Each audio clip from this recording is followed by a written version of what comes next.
What's up, fishermen? Aqua Duelist here, and today I'm giving you guys a brand new deck to profile, and that is Dual Avatars from Phantom Rage. Now, I took this deck to locals this last Sunday, and I got 4th place. I just barely missed 3rd.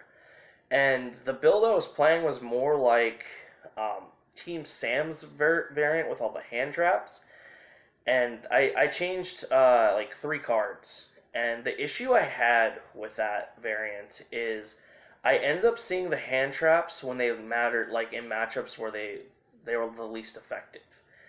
So my side deck did more work overall, and this deck's got like a ton of extra space past the dual avatars.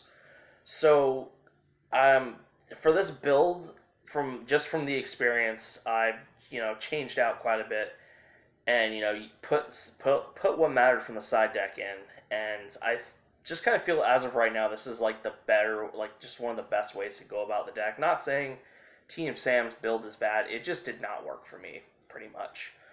So if you're wondering what my matchups were, round 1 was against Destiny Heroes 2 Odom. Round 2 was Dogmatica Invoked, and I ended up going 2-1. And then, which, I won, so that was pretty freaking cool. Round 3 was against Prank Kids. I just got 2-0'd, didn't really know how the deck played and understood it, so... yeah, and then round 4 was against Dragon Link, and he 2-1'd me, and it was, like, very close game, too. So, game 3, sorry, was very close, so... yeah, like, this deck's better than I thought it would be, even though it's kind of like this one-trick pony. 10 cards get you, like, one combo, it's like one combo. So, yeah, it's pretty nice and insane. But, like I said, there's a lot of space around, in this deck to work with to really help and push it. So, it definitely can do something. So, for the monsters in the deck, playing 3 copies of Dual Avatar UI, and what he does is when you target and destroy one Dual Avatar monster you control, and then you add a Dual Avatar spell from deck to hand, and then if a Dual Avatar fusion you control that was made using an effect monster is destroyed, you can add this card back from the graveyard to your hand. And I honestly forgot about that, like, the whole time. Like, I don't know why. I just forgot about that, and to be honest, it could have helped me, like, if I didn't forget, it would have helped me a little bit, but, it is what it is. Now, for the next monster I'm playing 3 copies of Dual Avatar Feet Kokokoku, or Kokokoku. Now, I know some people aren't playing this, and they really freaking should, because it's really good for the grind game. So when it's normal or special summoned, you can add a Dual Avatar trap from deck to hand, which the traps are really good for grinding. And then if a Dual Avatar fusion you control would be destroyed by battle or destroyed by battle or card effect, you can special summon this, and then you can fusion summon right then and there. Or you destroy a Dual Avatar monster you control, and then you fusion summon. So that didn't come up as much. It was mainly just, for the, like the fusion part off that didn't happen at all, basically. Special summoning it from hand to get the trap was really nice. And, like, the traps are really good. We'll get to the traps, when we talk about them. But that's it for the monsters. Just 6. Pretty small monster lineup. Now, going off to the spells. Playing 3 copies of Dual Avatar Invitation. Best spell in the deck. You discard a card. Summon as many Dual Avatar tokens as possible. They're all light, level 2 warriors. And... after the tokens are summoned, you can use the effect twice. You immediately fusion summon, 2 Dual Avatar monsters. So, really good, really nice, just a cool, like, insane card. Now for the next spell, I'm playing 3 copies of Perfect Synced Aeon. And what this does is, it's a field spell. You activate it. You can add a dual avatar monster from deck to hand. And then if a dual avatar monster is summoned, you can summon a token, and then you are locked into fusions for the turn. But you're probably already going to be locked into you might possibly be locked into fusions anyway, and it doesn't matter because that's all you're going to be doing in this deck is fusing. And you can only activate it once per turn, by the way. The next spell I am playing is 3 copies of Dual Avatar Defeating Evil. What this card does is you can target one dual avatar you control, or one dual avatar monster you control, and destroy it. And then you can destroy one card your opponent controls. One card, one monster. Can't remember. And then if the dual avatar monster you destroyed was a fusion, you can either draw a card, or you can banish a card from your opponent's graveyard. And you can only activate it once per turn. The draw on it's like pretty friggin' nice, honestly. Just the pop and draw, and then just banishing like problematic things from your opponent's grave where they can recycle it. You can do that too, but yeah, it's honestly a really nice card and definitely comes in handy. Next spell card I'm playing is, 3 copies of Fusion Deployment. So what this does is you reveal a fusion monster in your extra deck, and then you special summon from the deck one of the materials listed. So this is like an easy way to get to dual avatar Fist Yuhai, and you're locked into fusions for the turn. But that doesn't matter because we're going to be fusing anyway. So next card I am playing is 2 copies of Pod Desires. +2 is always nice. We're pretty much playing 3 of literally almost everything in the deck. Playing 2 copies of Super Poly because Super Poly is it's good. There's no reason to explain it. And for 1-ofs, I'm playing the 1 Terraforming, 1 Reinforcement of the Army, 1 Upstart Goblin, and then 1 card of Demise, just because we have a low monster count, and like this can get us into our traps, which are really good, or even like a speller, like some of the good spells we could set those if we really need to. But yeah, like just really good. That's all there is to say. Now going off to the traps. Playing 3 copies of Dual Avatar Compact. So for this, I can't remember if it's so during the main phase you can banish 1 dual avatar trap or spell. Couldn't remember if it was trap or spell, but it is. Banish it from your graveyard, and then basically it copies the effects. So you're basically playing 6 imitations. Which, honestly, like, what's nice with this is if you're going to get, like, OTK'd or something, you have this, you could play Invitation, and you just essentially just save yourself right there. So that's pretty freaking cool, actually.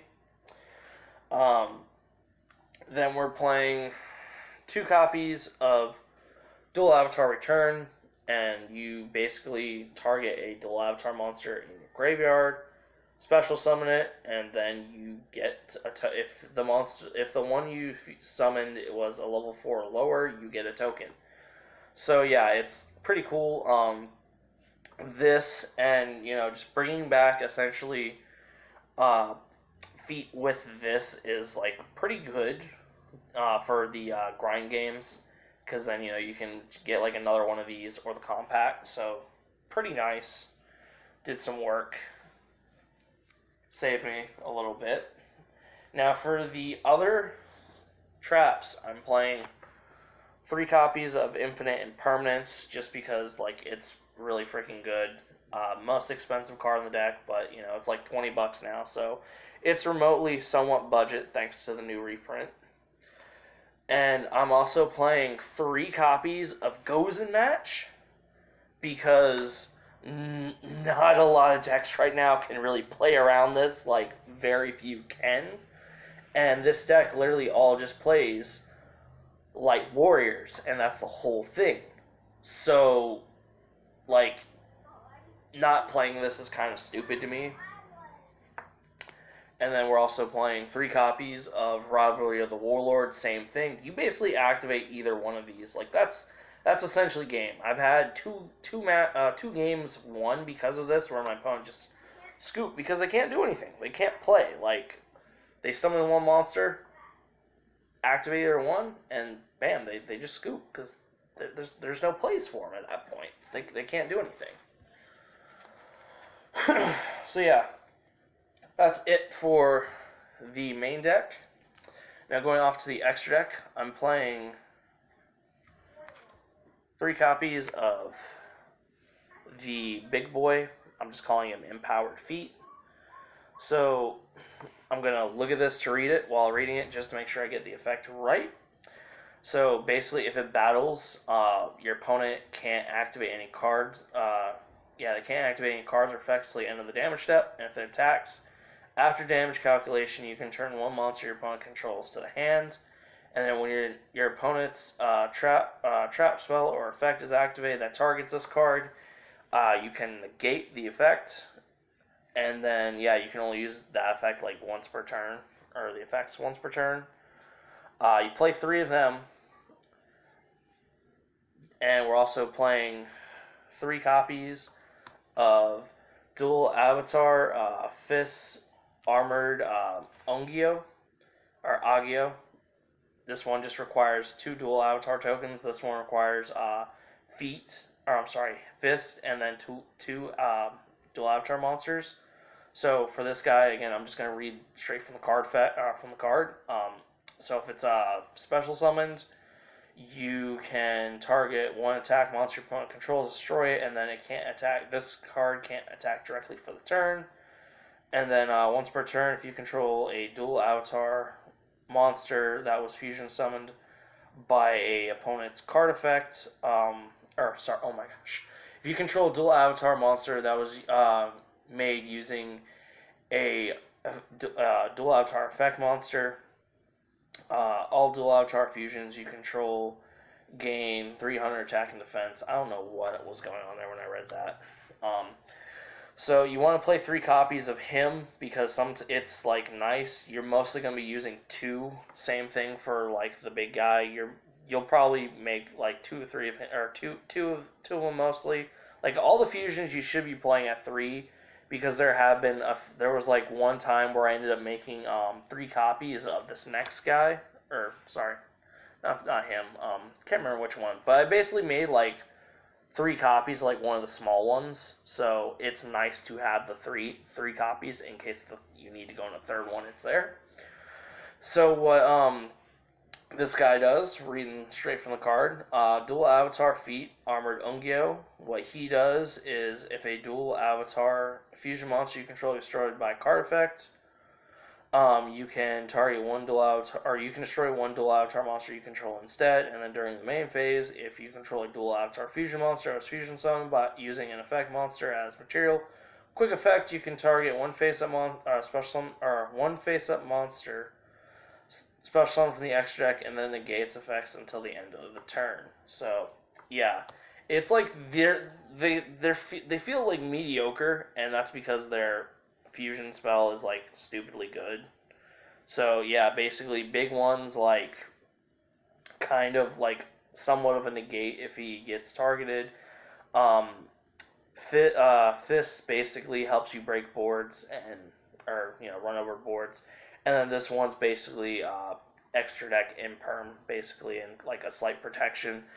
I can't wait for us to get the other big boy, because that's going to make things so much easier. So that's it for the dual avatar fusion monsters.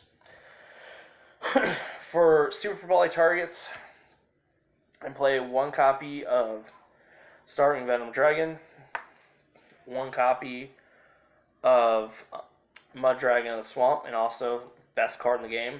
Now this one's a little spicy. I play Dragon Knight Draco Akiste as a super poly target, because Borreload Savage Dragon is still relevant, and there was like one time where if I had Super Poly, I wouldn't be able to make this. There wasn't enough. They didn't have another Dark Monster.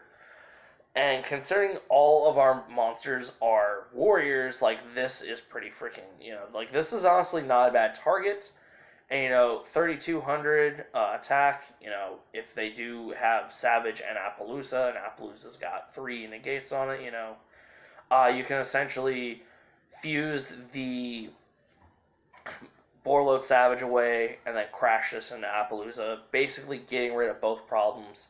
It's just like a spicy tech that actually is pretty good for this deck. So, and then for the invoked Dogmatica matchup, or just, Dogmatica in general, I play one Entis and one Nova, and then the one Makaba that, because you can summon off of Nova if your opponent decides to Maximus you, which it happens.